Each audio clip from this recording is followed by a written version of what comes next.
જય શ્રી કૃષ્ણ. આજકાલ આપણે લોકો એવું જોઈ રહ્યા છીએ કે આજકાલ આપણે બાળકને 2.5-3 વર્ષનું ન થાય ત્યાં તો સ્કૂલમાં મૂકી દઈએ છીએ. પ્રશ્ન પૂછવામાં આવે કે શું કામ આટલું વહેલું બાળકને સ્કૂલમાં મૂકવાનું? તો સહજ રીતે એવો જવાબ મળે કે બાળક બધા સાથે ભળતું થાય, રમતું થાય, બહારની દુનિયાને જાણતું થાય ને થોડુંક શીખતું થાય.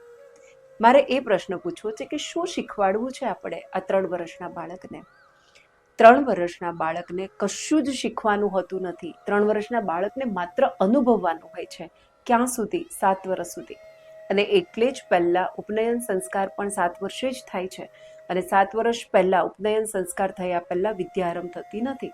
તો વિદ્યા આરંભ સંસ્કાર કર્યા બાદ બાળકને શાળાએ મૂકવામાં આવતું. હવે મા બાપને બીજો પ્રશ્ન એવો થશે કે 7 વર્ષ સુધી બાળકને સ્કૂલમાં ન મોકલીએ તો ઘરે શું કરે બાળક? એનો વિકાસ પાછળ રહી જાય, એનું ભણવાનું પાછળ રહી જાય, બિલકુલ ના રહી જાય. અમે તમારી સાથે કેટલીક માહિતીઓ શેર કરી રહ્યા છીએ. જેમ કે અહીં તમે જોઈ રહ્યા છો કે ઘરે બાળક છે તો શું કરી શકે? ચોકથી આકૃતિઓ બનાવી શકે. હવે તમને એવું થાય એમાં શું શીખશે? ખાલી કલ્પના કરો કે બાળકને તમે એવું ફ્લોર આપી દીધું છે જેના પર એ ચોકથી દોરી શકે. ફ્લોર નથી, બોર્ડ આપી દીધું છે, બોર્ડ પણ નથી. ઘરે મોટી દિવાલ ઉપર એક સરસ મજાનો મોટો સફેદ કાગળ લગાડી દો અને બાળકને pencil, pen, paper, sketch pen જે પણ જોઈએ છે તે આપી દો.